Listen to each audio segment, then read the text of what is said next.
I'm so happy to be sharing this book with you, and just so happy to be here at this wonderful museum. There's some sacred space here. You can just feel the energy.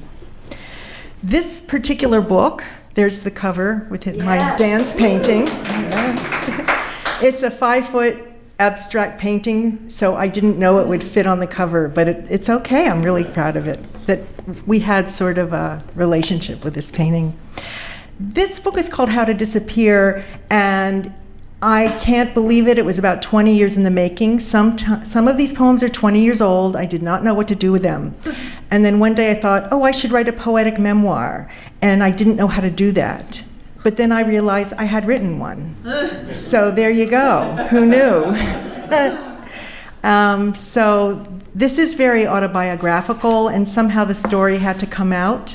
So those of you who have not had happy childhoods, it's okay, because you grow up, it gets better. But this was about the time before that. Usually, though, there is something good. And I had a grandmother named Asya Kadis. She was a therapist. She was from Russia. And I didn't realize until I grew up how much she had done for me, because she died, I was 18, and I was not a professional yet or anything. But I will begin at the beginning here, March 1960. I was hiding when I heard your voice. Courage grew like a new pair of legs. I hurried down the stairs. How long are you staying? How long would I be safe, be part of a kite with a flexible string? I wanted to rise, take in the aerial view. Was there a way out beyond the poplars? I was tired of hiding under my childhood desk where I didn't fit anymore, feet scrunched, arms folded. When my parents yelled, you walked out of the house and wandered down the suburban street. I would run after you, my mirror of possibility. Years later, I heard that your husband, my grandfather, was the angry one. I tamped down my own temper. Imagine what it's like to be a therapist like you, unable to come to grips with anger in the family, that riptide we spun in. I'm going to read a poem called The Bath. My grandmother was pretty progressive. We took baths together when I was young. And then when I was around 12, my mother's going, no, you don't do that anymore. So this was about one of the times we did, and what was great about Asya, she would answer questions honestly. I mean, what kid does that? That's so lucky, because parents usually don't talk about sex really or those things. So she was great that way. The bath. It's not right to bathe with your granddaughter, my mother's voice exasperated, charging you with the crime of me being 12, observing your aging body. Anger dissolved in the fall of water from the tap in the deep tub, the aroma of Vitabath embracing our forms, prismatic bubbles, rainbowing and dispelling any fear or intimidation my mother wields. I loved the happy folds of your warm tummy, the relaxed falling breasts as we sat, popping bubbles. I've read the book about the pigs and horses, Asya, but how do humans do it? Asya's hands show me exactly what goes in and out, and how, vagina and penis. Why do European men hug each other, but not here in America? Bath, our sacred time, the deep tub, a vessel in which I sail, Asya, my own beguiling Miss Frizzle, tossing taboos out of the protective waters, allowing me to wonder and question, curiosity guiding the conversations. Degas would have first painted the blue mist wrapping a young girl's form as she steps over the high-lipped tub into the dance of her grandmother's arms. Then he would paint the girl atop the closed toilet seat, pouting in this compressed space. A puff of powder springs from her grandmother's hand. Jean Atte, she laughs. Only the viewer could intimate the one discordant blur. In the doorway, the shadow of the rigid mother. Yeah, really. So Asya and I got to travel a lot. And that was a really nice thing to do. But as she got sicker, it got harder for me, of course, because I was still young and I wasn't sure what to do if anything happened to her. But we went to Ushio because I didn't know it then. Ezra Pound was in Rapallo right down the road. If only I had known, but I didn't know that then. So we were in Ushio because she was attending some spa with some horrible tasting herbal stuff. Still remember that. And trying to get well a bit. So this is called Red Blouse Ushio in Italy. I run an errand, returning something you had borrowed. I knock on the door you described. An older man with slobbering lips invites me into the room. Turning to reach behind him while muttering Italian, he grabs me. He kisses me, forcing the buttons of my red and white checked blouse, a blouse I'd never remember otherwise. I freeze. He cups a breast. I utter the only Italian I know, mia bellita, mia bellita. Suddenly charged, I draw back and run, crying until you find me. You and he exchange harsh words in a language foreign to me, but I understand. You, the force that protects against chaos, the buttress against bad things, are losing your power, which is why we found ourselves at this health spa. Each morning you drink an herbal concoction that smells ferocious. While you swing from doctor's massage to colonics, I lose myself among the stretch of paths that cut, twisting through the promontory overlooking the breathing sea. I remember uninterrupted cliffs crazy with wildflowers, red blooms staring up out of dried soil, crags, pebbles. Your systems had begun to fail. Among these solitary walks, I saw death happening in sputters. I fall over a stubby root. The sky folds in thirds, then quarters, then eighths in its misty layers. Burnt peach brush fire in the sky shadows the mountain in pink rust. I hold these vibrant colors in my hands, wishing you fire and strength. And thank you. I'll read one more from this section, because this is the happy section, actually. Late night, lodged on the corner of the bed. She had diabetes and she loved to eat, and I don't think she took care of herself very well, so she had a lot of pain, neuropathy in her legs. How deep was your knowledge of pain? The nightly visitor that stalked you, odoriferous as skunk, odorless poison. I would overhear the audible hisses and whispers, the sharp twinges of neuropathy attacking your legs. I knew so little of pain then. I would watch how it collected your attention into a bowl, helpless to stop its advancement. The next day, my anxiety would reach fever pitch as I sprung to the front of the line for the airplane, the bank, whatever you needed. I would get there early. By dawn, you had pushed pain to the outskirts of town till it distantly swelled on the horizon. A cloak from your childhood swung over your shoulders. You became the dress you wore, the lipstick, the hairpins, as therapist, grateful to shoulder another's miseries, to measure one's life by what one fights for, to finally reconcile, the generous self slowly taking shape. So, I'm going to move on from that section. My mother was 18 when she came to this country from Riga, Latvia. Her mother, Asya, was Russian. And I never realized until I grew up that I'm first generation on my mother's side. So I'm very proud, even though this is how it all turned out. So that's where the humor lies, right? My mother grew up so wealthy, I can't even imagine, and they left everything. She happened to marry my father, obviously, who had been a Depression boy, living in Avenue A with Jackie Gleason down there, if anybody remembers those days. So anyway, a good marriage was probably not to happen. So, yours is the upside-down Cinderella story, the wealthy young girl caught in the vortex of Holocaust. In New York City at 18, you hadn't yet learned how to boil water. It was your fate to marry a Depression boy on your way to PhDs. Money, one argument among many. After the divorce, you grudgingly budgeted, maintained an elegant apartment, stylish clothing, high European manners, the essence of the woman who had arrived in Manhattan, but your lifestyle exacted a cost. You sold the family stocks, a gold cigarette case, a Kata Colwitz sketch to put your daughters through college. You slept on a long corner couch in the living room. The one bedroom was sacred for your daughter's occasional arrivals. Beds made, the Supremes on the turntable. I would sit next to you just to touch, but you had grown armored and didn't hug much. After your mother, Asya, died, I saw that therapist one more time. Picture the Upper East Side office, low lights, brown leather ottomans. He says, one thing you should know, your mother may be suicidal.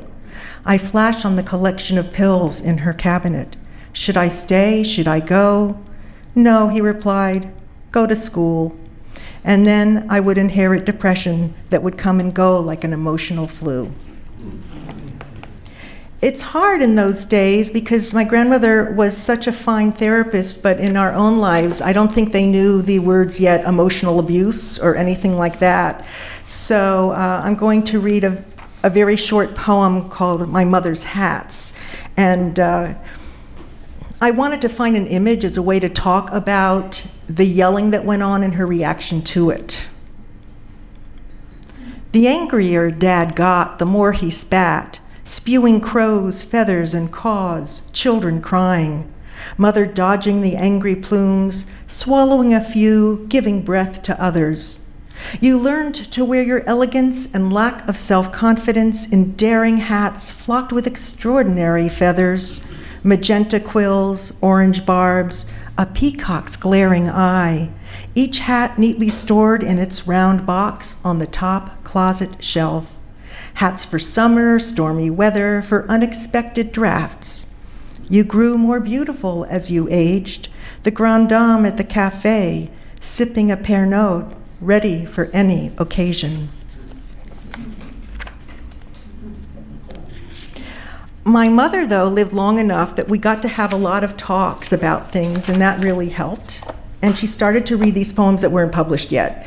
And that was really hard. We were at the Philadelphia train station, and I sat her down before she got on her train, and I said, okay, you just have to read this. Because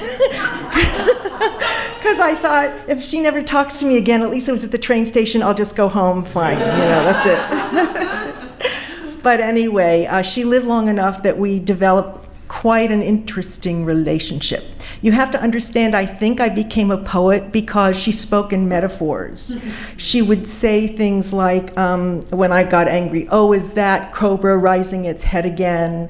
And when she went into assisted living and had to go into a smaller room, I said, how are you doing? She said, I have bars on my heart.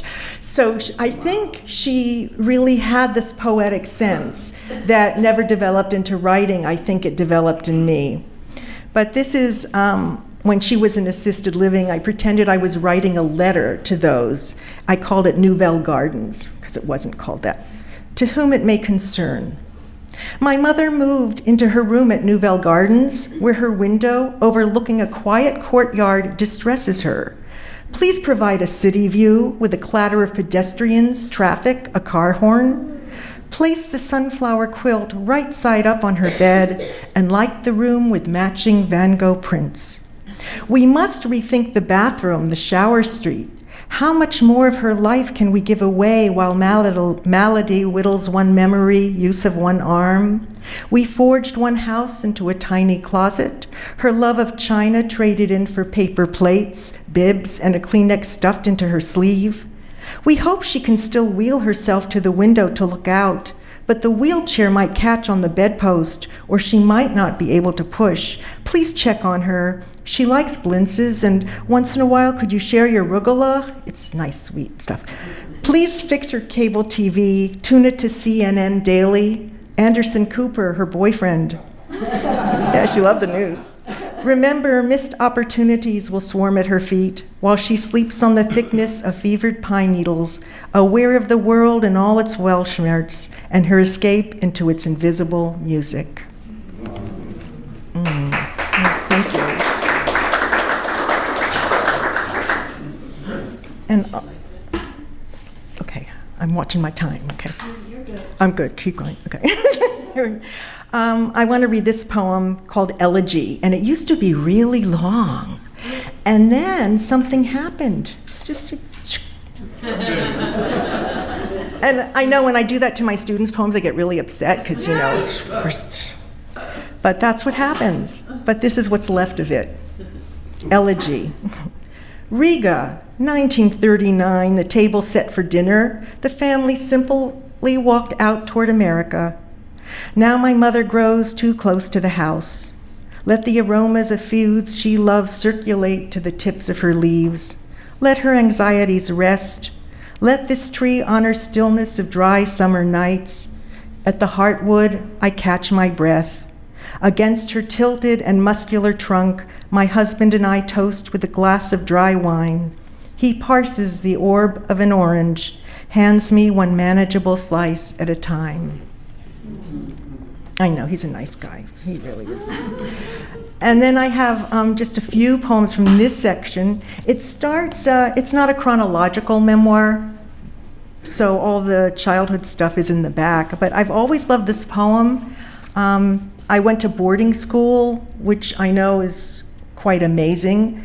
My grandmother helped pay for it. I couldn't have gone. But my sister had gone, and I thought, oh, good, I get to go. I leave everybody, fine, we're done. So I assumed I would go.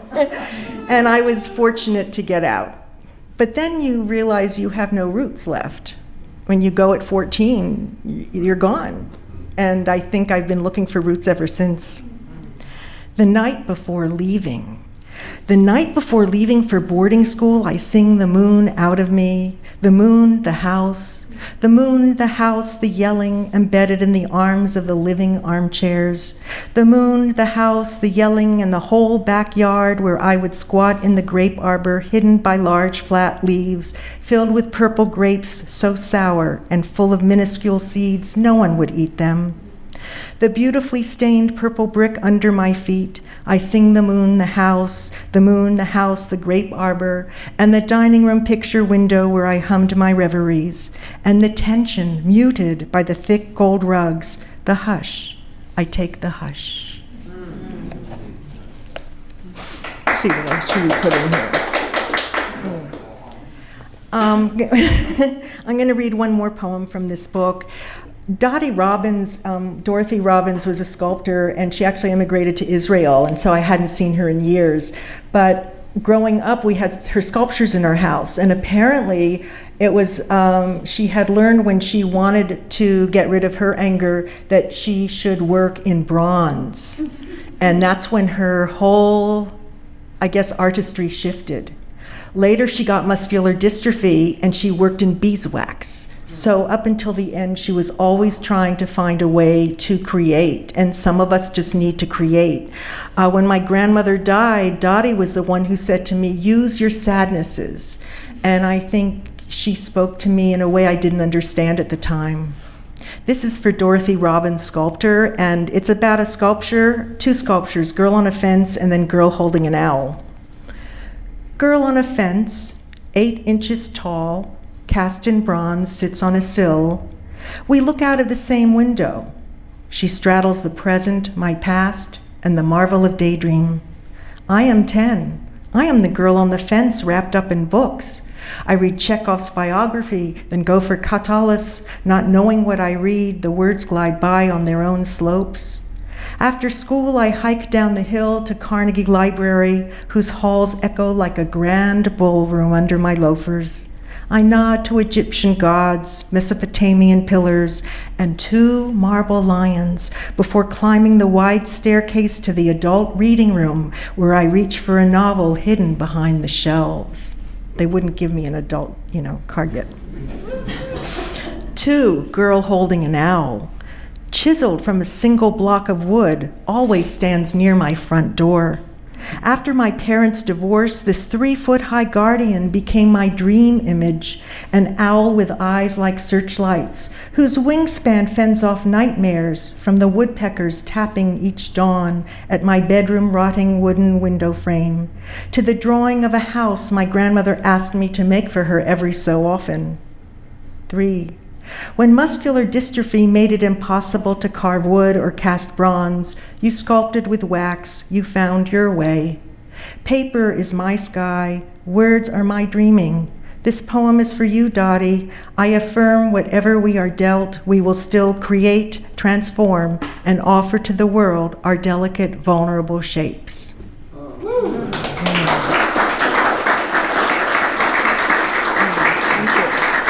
I read a couple more? Do I have time to read a little more?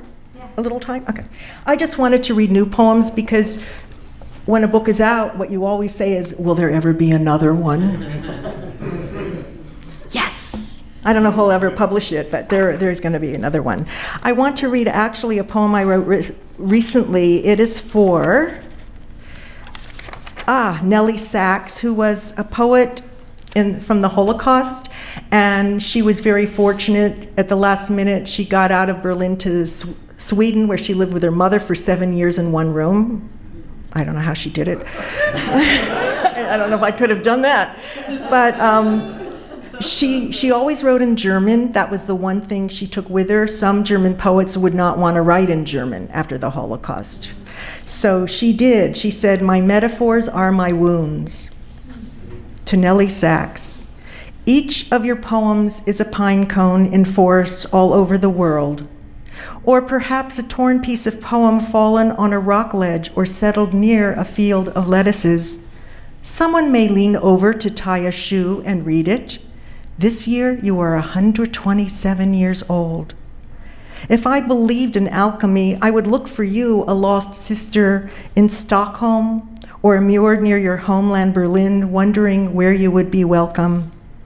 On seeing a photograph of your study, I imagine you seated at the typewriter in front of the window, while I read your poems new roots form, new languages I did not know possible. The night is made of rivers. I swim hand over hand until night ceases and the stars are gray-blue. The brightest thing is a flower dancing on the water. Now your hands are leaving you. Like children, they need more space. Come sit in my crowded kitchen, sip some soup. We toast to life, l'chaim. We pass the poems on to the next generation. Oh, thank you, you're so good. One more? Is that okay? Okay, one more. This is the last one. It's called The Open Field. When I need to hear the door swing open to the other side, I wander through the field, mountains steeped in sky, sky steeped in mountain. The sun angles a tree stump across my shadow. I lean against the strength of tree trunk. 5 years drought, the hot earth has not prepared us. The trees wilt, we wilt, our sun hats never large enough to create a shadow to stroll in. I know that the movement of each twig or leaf resonates deeply inside a tree. If a microphone's attached to the trunk, you could hear the fricative clacking of duck beats. I scrawl a poem, and an unexpected sadness writes itself on the page. I reread your words, autumn in Santa Fe. The earth resets its clock.